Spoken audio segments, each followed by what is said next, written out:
Hi ಎಲ್ಲರೂ ಹೇಗಿದ್ದೀರಾ? ಎಲ್ಲರೂ ಚೆನ್ನಾಗಿದ್ದೀರಾ ಅಂತ ಭಾವಿಸ್ತೀನಿ. ನಾವು ಕೂಡ ತುಂಬಾ ಚೆನ್ನಾಗಿದ್ದೀವಿ. ಏನೆಂದರೆ ಇವತ್ತು ಶುಕ್ರವಾರ ಆಗಿರೋದ್ರಿಂದ ಅಮಾವಾಸ್ಯೆನೂ ಇದೆ. ಸೊ ಹಾಗಾಗಿ ಟೆಂಪಲ್ಗೆ ಹೋಗೋಣ ಅಂತ ಅಂದ್ಕೊಂಡಿದ್ದೀವಿ. ಯಾವ ಟೆಂಪಲ್ ಅಂತ ಇನ್ನೂ ಗೊತ್ತಿಲ್ಲ. ಫಸ್ಟು ತಿಂಡಿ ಎಲ್ಲ ಮುಗಿಸಿ ಮನೆ ಕೆಲಸ ಎಲ್ಲ ಮಾಡಿ ಆಮೇಲೆ ಟೆಂಪಲ್ಗೆ ಹೊರಡಬೇಕು. ಏನಂದರೆ ಇವತ್ತು ಎಲ್ಲ ಕಡೆಯೂ ರಶ್ ಇರುತ್ತೆ. ಗಾಡಿ ಪೂಜೆ ಮಾಡಿಸ್ಬೇಕು ಅಂತ ಅಂದ್ಕೊಂಡಿದ್ದೀವಿ. ಪೂಜೆ ಎಲ್ಲ ಮುಗಿಸಿ ಸಂಜೆ ಬರೋವರೆಗೂ ಇವತ್ತಿನ ದಿನ ಹೇಗಿತ್ತು ಅಂತ ನಿಮ್ಮ ಜೊತೆ ಶೇರ್ ಮಾಡ್ತೀನಿ. ಹಾಗೆ ಯಾರೆಲ್ಲ ನನ್ನ ಚಾನಲ್ನ ನೋಡ್ತಾ ಇದ್ದೀರಾ ಪ್ಲೀಸ್ ಲೈಕ್ ಆ್ಯಂಡ್ ಸಪೋರ್ಟ್ ಮಾಡಿ, ಸಬ್ಸ್ಕ್ರೈಬ್ ಆಗೋದನ್ನು ಮರಿಬೇಡಿ. ತಿಂಡಿಗೆ ಚಪಾತಿ ಮಾಡಬೇಕು ಅಂತ ಅಂದ್ಕೊಂಡಿದ್ದೆ, ಬಟ್ ಟೆಂಪಲ್ಗೆ ಹೋಗೋದ್ರಿಂದ ಚಪಾತಿ ಮಾಡ್ತಾ ಕೂತ್ಕೊಂಡ್ರೆ ಟೈಮ್ ಹಿಡಿಯುತ್ತೆ ಅಂತ ಹೇಳಿ ಮನೇಲಿ ತರಕಾರಿ ಇದ್ದಿದ್ದರಿಂದ ತರಕಾರಿ ಹಾಕಿ ವೆಜ್ ಪಲಾವ್ ಮಾಡ್ತಾಯಿದ್ದೀನಿ. ವೆಜ್ ಪಲಾವ್ ಅಂದರೆ ನನಗೆ ತುಂಬ ಇಷ್ಟ, ಹಾಗಾಗಿ ಜಾಸ್ತಿ ನಾನು ಅದನ್ನೇ ಮಾಡ್ತೀನಿ ತರಕಾರಿ ಇದ್ದಾಗ. ನಾಷ್ಟಕ್ಕೆಲ್ಲ ರೆಡಿ ಮಾಡಿ ಮತ್ತು ಹಾಗೆ ಮನೆಯೆಲ್ಲ ಕ್ಲೀನ್ ಮಾಡಿಕೊಂಡು ಸ್ವಲ್ಪ ಬಟ್ಟೆ ಇತ್ತು, ಬಟ್ಟೆ ಎಲ್ಲ ಒಗ್ದಾಕ್ತೆ. ಅಷ್ಟರಲ್ಲಿ ನಾಷ್ಟನೂ ಟಿಫನು ರೆಡಿ ಆಯಿತು. ವೆಜ್ ಪಲಾವ್ ಜೊತೆಗೆ ಮೊಸರು ಬಜ್ಜಿ ಇಲ್ಲ ಅಂದರೆ ನನಗಂತೂ ಇಷ್ಟನೇ ಆಗಲ್ಲ. ಚಟ್ನಿ ಇಷ್ಟಪಡ್ತಾರೆ ಕೆಲವೊಬ್ಬರು, ಬಟ್ ನನಗಂತೂ ಚಟ್ನಿ ಇಷ್ಟ ಆಗಲ್ಲ. ನನಗೂ ಅಷ್ಟೇ, ಮನೋವ್ರಿಗೂ ಅಷ್ಟೇ. ಮನೋವ್ರಿಗೆ ಟಿಫನ್ ಹಾಕ್ಕೊಟ್ಟೆ. ಅವರು ಟಿಫನ್ ಮಾಡೋ ಅಷ್ಟರಲ್ಲಿ ನಾನು ಸ್ನಾನ ಮುಗಿಸ್ಕೊಂಡು ರೆಡಿ ಆಗ್ತಾಯಿದ್ದೀನಿ. ರೆಡಿ ಆದಮೇಲೆ ದೇವ್ರ ಮನೆಯೆಲ್ಲ ಕ್ಲೀನ್ ಮಾಡಿ ದೇವ್ರ ಪೂಜೆ ಮಾಡಿಬಿಟ್ಟು ಆಮೇಲೆ ಟೆಂಪಲ್ಗೆ ಹೋಗೋಣ ಅಂತ ಅಂದ್ಕೊಂಡಿದ್ದೀವಿ. ಈಗಾಗಲೇ ನಿಮಗೆ ಗೊತ್ತಾಗಿರುತ್ತೆ ಯಾವ ಟೆಂಪಲ್ಗೆ ಹೋಗ್ತಾ ಇದ್ದೀವಿ ಅಂತ. ಟೆಂಪಲ್ಗೆ ಹೋಗೋ ಪ್ಲ್ಯಾನ್ ಏನೂ ಇರಲಿಲ್ಲ. ಏನಂದರೆ ಅಮಾವಾಸ್ಯೆ ಅಲ್ವಾ, ಗಾಡಿಗೂ ಪೂಜೆ ಮಾಡಿಸ್ದಾಗ ಆಗುತ್ತೆ ಅಂತ ಹೇಳಿ ಪ್ಲ್ಯಾನ್ ಮಾಡ್ಕೊಂಡು ಹೊರಟ್ವಿ. ನಾವು ಹೊರಟಿದ್ದು ಸ್ವಲ್ಪ ಲೇಟೇ ಆಗಿತ್ತು.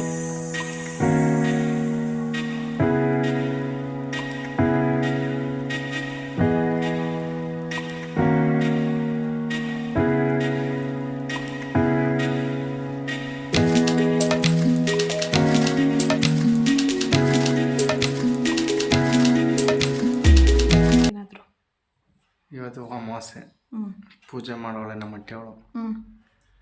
ಈಗ ದೇವಸ್ಥಾನಕ್ಕೆ ಹೋಗ್ಬೇಕು ಅಂತ ಅಂದ್ಕೊಂಡಿದ್ದೀವಿ. ಯಾವ ದೇವಸ್ಥಾನ ಅಂತ ಗೊತ್ತಿಲ್ಲ, ನೋಡೋಣ. ದೇವಸ್ಥಾನ ಇವಾಗ ಟೈಮಿಂಗ್ಸಲ್ಲಿ ಕ್ಲೋಸ್ ಆಗಿರುತ್ತೆ, ಯಾವುದು ಓಪನ್ ಆಗಿರುತ್ತೆ ನೋಡ್ಕೊಂಡು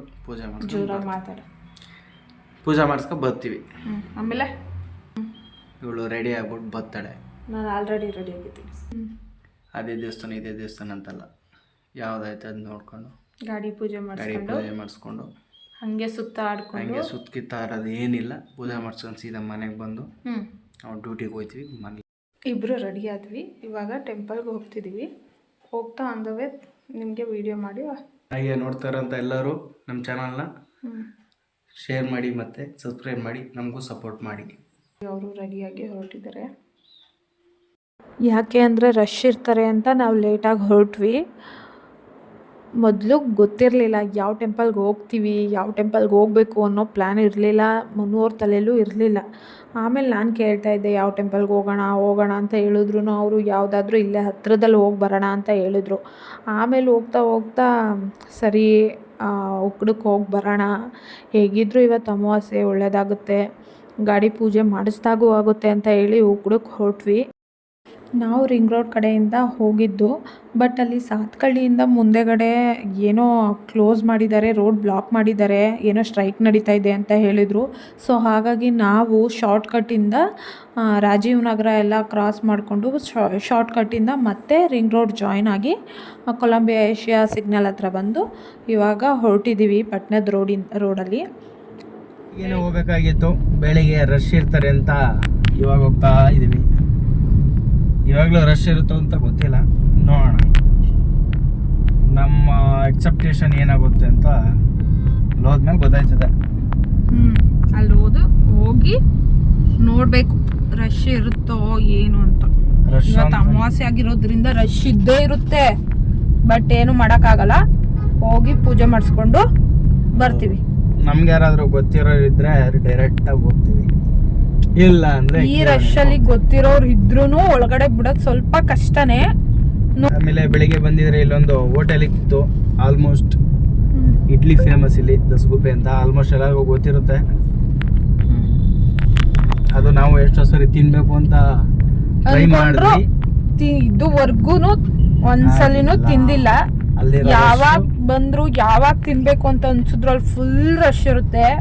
ಇಲ್ಲಿ ಅಕ್ಕಪಕ್ಕದವ್ರಿಗಿಂತ ಜಾಸ್ತಿ ಬೆಂಗಳೂರು ಸೈಡ್ ಅವ್ರು ಜಾಸ್ತಿ ಅಲ್ಲಿ ತಿನ್ನೋದು, ಹಾಗಾಗಿ ಸ್ವಲ್ಪ ಕ್ರೌಡ್ ಜಾಸ್ತಿ ಅಲ್ಲಿ. ಇವಾಗ ಮಾತಾಡಿ. ಇಲ್ಲೆಲ್ಲ ರೋಡ್ ಸೈಡಲ್ಲಿ ಗುಲ್ಕನ್ ಫೇಮಸ್. ಗುಲ್ಕನ್ ಇದೆ ನೋಡಿ. ಮೈಸೂರವ್ರಿಗೆ ಆಲ್ಮೋಸ್ಟ್ ಗೊತ್ತಿರುತ್ತೆ, ಈ ಸೈಡ್ ಓಡಾಡೋರ್ಗೆಲ್ಲ.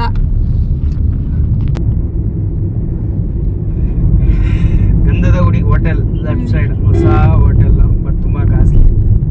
ನಿನ್ ವಾಯ್ಸ್ ನಿಜವಾಗ್ಲೂ ಅಲ್ಲಿ ತನಕ ಕೇಳಿಸ್ತಾ. ಫೋನ್ ಅಲ್ಲಿ ಇಟ್ಬಿಟ್ಟಿಲ್ಲ ಹೆಂಗೆ, ಅದಕ್ಕೆ ಒಂದು ಮೈಕ್ ತಗೋಬೇಕು ಫಸ್ಟ್. ಇವಾಗ ಪೇಜ್ ಚಾನಲ್ ಕ್ರಿಯೇಟ್ ಮಾಡಿದ್ದೀವಿ, ನೋಡವ. ಫಸ್ಟ್ ಸ್ವಲ್ಪ ರೀಚ್ ಆಗಲಿ ಜನಕ್ಕೂ. ನಾವು ಹಾಗೆ ಯಾರೆಲ್ಲ ನಮ್ಮ ಚಾನಲ್ನ ನೋಡ್ತಾ ಇದ್ದೀರೋ ಪ್ಲೀಸ್ ಪ್ಲೀಸ್ ಪ್ಲೀಸ್ ಪ್ಲೀಸ್ ನಮಗೂ ಲೈಕ್ ಮಾಡಿ, ನಮಗೂ ಸಪೋರ್ಟ್ ಮಾಡಿ. ನೀವು ಲೈಕ್ ಮತ್ತು ಸಪೋರ್ಟ್ ಮಾಡೋದ್ರಿಂದ ನಮಗೂ ಇನ್ನೂ ವಿಡಿಯೋಸ್ ಹಾಕಬೇಕು, ವಿಡಿಯೋಸ್ ಮಾಡಬೇಕು ಅನ್ನೋ ಇಂಟ್ರೆಸ್ಟ್ ಬರುತ್ತೆ. ಇದೇ ಹೋಟೆಲ್. ಅಷ್ಟು ಚಿಕ್ಕ ಮನೆಯಲ್ಲೂ ಅದು ಗೊತ್ತಾಗಲ್ಲ ಹೋಟ್ಲು ಅಂತ. ಇವಾಗ ಟೆಂಪಲ್ ಹತ್ರ ರೀಚ್ ಆದ್ವಿ. ಇಲ್ಲಿ ತುಂಬಾ ಮೋಸ ಮಾಡ್ತಾರೆ ಜನರೇ, ಬಂದಾಗ ಇಲ್ಲಿಗೆ ಬರಬೇಡಿ. ಒಂದು 5 ಮಿನಿಟ್ಸು ಆಗಿರಲ್ಲ ಪಾರ್ಕಿಂಗ್ ಹಾಕಿ, ಆವಾಗಲೇ 30 ರೂಪೀಸ್ ಕೊಡ್ಬೇಕು ಅವ್ರಿಗೆ. ಲಾಸ್ಟ್ ಟೈಮ್ ಹಂಗೆ ಬಂದು ಮನೋರು ಪಾಪ ಬಕ್ರ ಆಗ್ಬಿಟ್ರು. ನಾವು ಒಳಗಡೆ ಬಿಡಲ್ಲ ಅಂತ ಅನ್ಕೊಂಡ್ವಿ, ಬಟ್ ಒಳಗಡೆನೆ ಪೂಜೆ ಮಾಡ್ತಾರೆ. ಆದರೆ ಇಲ್ಲಿರೋರು ಇಲ್ಲೇ ಬನ್ನಿ ಅಂತ ಹೇಳಿ ಇಲ್ಲಿ ಪಾರ್ಕ್ ಮಾಡಿಸ್ಬಿಡ್ತಾರೆ. ಇಲ್ಲಿ ಪಾರ್ಕ್ ಮಾಡಿಸಿ ಒಂದು 5 ನಿಮಿಷ 10 ನಿಮಿಷ ಆದ್ರೂ ಅವ್ರಿಗೆ 30 ಇಲ್ಲ 50 ರೂಪೀಸ್ ಕೊಡಲೇಬೇಕು. ಬರ್ತೀವಿ ಅಣ್ಣ, ಬನ್ನಿ ಅಂತಾರೆ ಸುಮ್ಮನೆ ಎಲ್ಲ ನಿಂತ್ಕೊಂಡು. ಅಲ್ಲಂತೂ ಪಾರ್ಕ್ ಮಾಡೋಕ್ಕೆ ಆಗೋದಿಲ್ಲ. ಯಾಕೆ ಅಂದರೆ ಅಲ್ಲಿ ಎಲ್ಲ ಬರೀ ಮೋಸ. ಏನಂದರೆ ಅವರು ಕಾಂಟ್ರಾಕ್ಟ್ ಥರ ವಹಿಸ್ಕೊಬಿಡ್ತಾರೆ. ವಹಿಸ್ಕೊಂಡು ಅಲ್ಲಿ ಪಾರ್ಕಿಂಗ್ ಒಂದು 5 ನಿಮಿಷ ನಿಲ್ಲಿಸಿದ್ರು ಅವ್ರಿಗೆ 30 ರೂಪೀಸ್ ಕೊಡಲೇಬೇಕು. ಸೊ ಹಾಗಾಗಿ ನಾವಲ್ಲಿ ನಿಲ್ಲಿಸಲಿಲ್ಲ. ನಾವು ಇನ್ನೊಂದು ಸ್ವಲ್ಪ ಮುಂದೆ ಬಂದ್ವಿ. ಟೆಂಪಲಿಂದ ಸ್ವಲ್ಪ ಮುಂದೆ ಹೋದರೆ ಅಲ್ಲೂ ಪಾರ್ಕಿಂಗ್ ಇತ್ತು. ಅಲ್ಲೂ ಪಾರ್ಕಿಂಗ್ ಚಾರ್ಜಸ್ ಇದೆ ಅಂತ ಬೋರ್ಡ್ ಇತ್ತು, ಬಟ್ ಪಾರ್ಕಿಂಗ್ ಚಾರ್ಜಸ್ ಯಾರೂ ಇಸ್ಕೊತಾ ಇರಲಿಲ್ಲ. ಸೊ ಅಲ್ಲಿ ಪಾರ್ಕ್ ಮಾಡಿ ನಾವೀಗ ಟೆಂಪಲ್ ಕಡೆಗೆ ಹೊರಟಿದ್ದೀವಿ. ತುಂಬಾ ರಶ್ ಇದೆ. ಹೇಳಬೇಕು ಅಂದರೆ ಬೇರೆ ಅಮಾವಾಸ್ಯೆಗಿಂತ ಈ ಅಮಾವಾಸ್ಯೆಯಲ್ಲಿ ಸ್ವಲ್ಪ ರಶ್ ಕಡಿಮೆ ಇದೆ ಅಂತ ಹೇಳ್ತಿದ್ರು ಅಲ್ಲೊಬ್ಬ ಅಂಕಲ್ಲು. ಸೊ ನೋಡೋಣ ಎಷ್ಟಿದೆ ಏನು, ಒಳಗಡೆ ಹೋಗ್ಬೋದಾ ಅಥವಾ ಹೊರಗಡೆನೇ ಪೂಜೆ ಮಾಡ್ಕೊಂಡು ಕೈ ಮುಕ್ಕೊಂಡು ಬರೋದಾ ಅಂತ ಅಲ್ಲಿ ಹೋದ್ಮೇಲೆ ಗೊತ್ತಾಗುತ್ತೆ, ರಶ್ ನೋಡಿದ್ಮೇಲೆ. ನಾವು ದೇವಸ್ಥಾನಕ್ಕೆ ಹೋದಾಗ 3:30 ಆಗಿತ್ತು. 3:30 ಆದ್ರೂ ಕೂಡ ಇನ್ನೂ ರಶ್ ತುಂಬಾ ಇತ್ತು. ಕ್ಯೂ ಅಂತೂ ಆ ಕಡೆ ತುಂಬ ದೊಡ್ಡ ಕ್ಯೂನೇ ಇತ್ತು.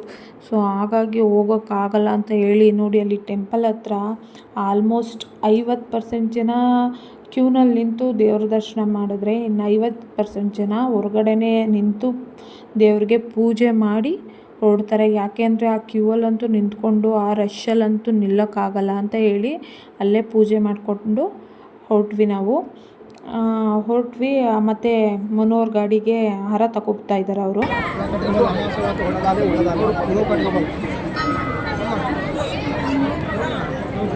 ಎಷ್ಟು ಚಿಕ್ಕದನ್ನೇ ತಗೋ.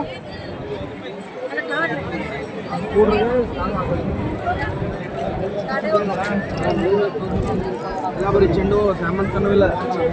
ಕೆಜಿ 300 ರೂಪಾಯಿ ಕಡಿಮೆ ಕೇಳು. 80 150 ರೂಪಾಯಿ ಮಾಡ್ತಾರೆ. 100 ರೂಪಾಯಿ ಹೋಲ್ಸೇಲ್. ಅಡಿಗೆ ಹಾರ ತಗೊಂಡ್ವಿ. ಚಿಕ್ಕ ಹಾರಕ್ಕೆ 30 ರೂಪಾಯಿ, ದೊಡ್ಡ ಹಾರಕ್ಕೆ 100 ರೂಪಾಯಿ ಅಂತ ಹೇಳಿದ್ರು. ಅಲ್ಲಿ 10 ರೂಪಾಯಿನೂ ಬಿಡಲಿಲ್ಲ ಅವ ಅಂಕಲ್ಲು. 10 ರೂಪಾಯಿ ಬಿಟ್ಕೊಡಿ ಅಂತ ಅಂದ್ರೂ ಓಕೆ ಪರವಾಗಿಲ್ಲ ಅಂತ ಹೇಳಿ ದೊಡ್ಡ ಹಾರನೇ ತಗೊಂಡ್ವಿ. ಈ ದೇವಿ ತುಂಬಾ ಪವರ್ಫುಲ್ ಅಂತಲೇ ಹೇಳ್ಬೋದು. ಇಲ್ಲಿಗೆ ಬಂದು ತಡೆ ಓಡಿಸ್ಕೊಂಡು ಪೂಜೆ ಮಾಡಿಸ್ಕೊಂಡು ಹೋದರೆ ಎಲ್ಲನೂ ಒಳ್ಳೆಯದಾಗುತ್ತೆ ಅಂತ ಹೇಳ್ತಾರೆ. ಆಗುತ್ತೆ ಕೂಡ. ಮತ್ತು ಏನೇ ಕೆಲಸ ಆದರೂ ಎಲ್ಲ ಸಕ್ಸಸ್ ಆಗುತ್ತೆ.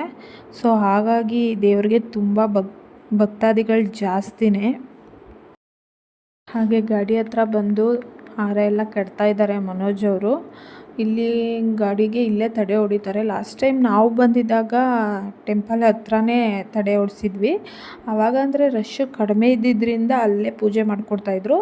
ಬಟ್ ಇವಾಗ ಕ್ರೌಡ್ ಜಾಸ್ತಿ ಇರೋದ್ರಿಂದ ಟೆಂಪಲ್ ಒಳಗಡೆನೇ ಗಾಡಿ ಬಿಡಲ್ಲ, ಅಲ್ಲಿ ಎಂಟ್ರೆನ್ಸಲ್ಲೇ ಕ್ಲೋಸ್ ಮಾಡಿಬಿಟ್ಟಿದ್ದಾರೆ. ಈಗ ಮನು ಅವರು ಪೂಜೆ ಮಾಡ್ತಿದ್ದಾರೆ, ಆಮೇಲೆ ನಾನು ಮಾಡಿದೆ, ತಡೆ ಹೊಡೆದ್ರು. ಅದಾದಮೇಲೆ ತಡೆ ಎಲ್ಲ ಹೊಡಿಸ್ಕೊಂಡು ನಾವು ಮನೆ ಕಡೆ ಹೊರಟ್ವಿ. ನಾವು ಹೊರಟಾಗ 4 ಗಂಟೆ 4:15 ಆಗಿತ್ತು.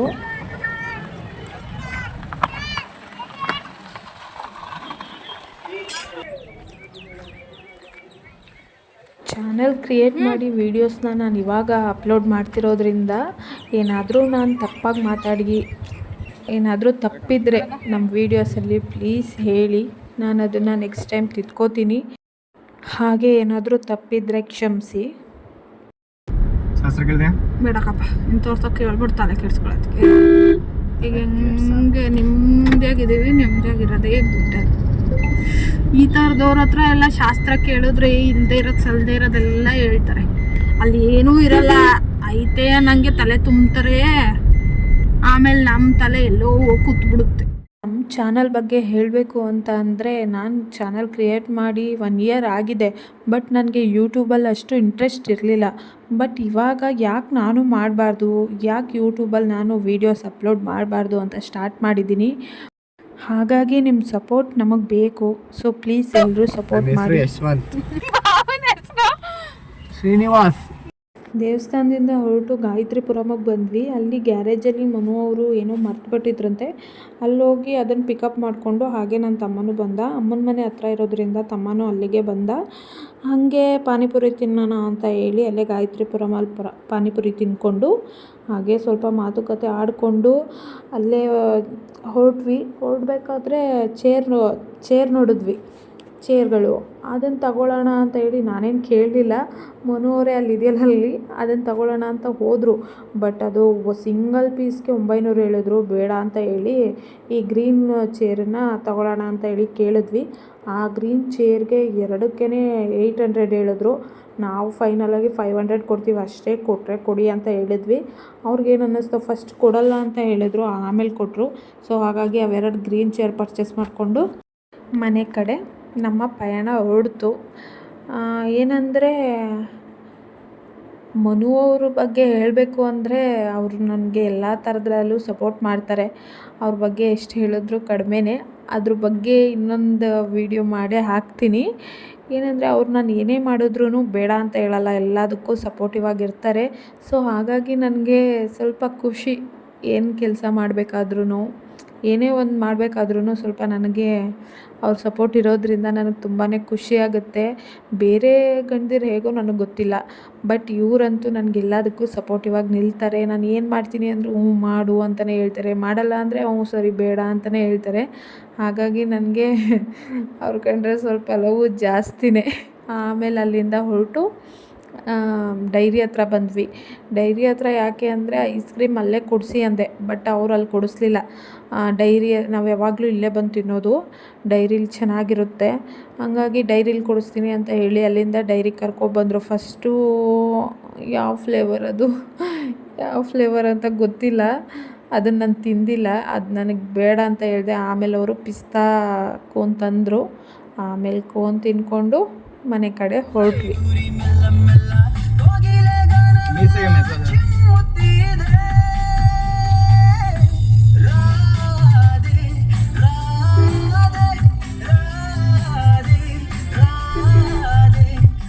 ಯಾರೆಲ್ಲ ವಿಡಿಯೋನ ಕೊನೆವರೆಗೂ ನೋಡಿದ್ರೋ ಎಲ್ರಿಗೂ ಧನ್ಯವಾದಗಳು. ಹೀಗೆ ಸಪೋರ್ಟ್ ಮಾಡಿ, ಲೈಕ್ ಮಾಡಿ, ಹಾಗೆ ಸಬ್ಸ್ಕ್ರೈಬ್ ಆಗೋದನ್ನು ಮರಿಬೇಡಿ. Thank you.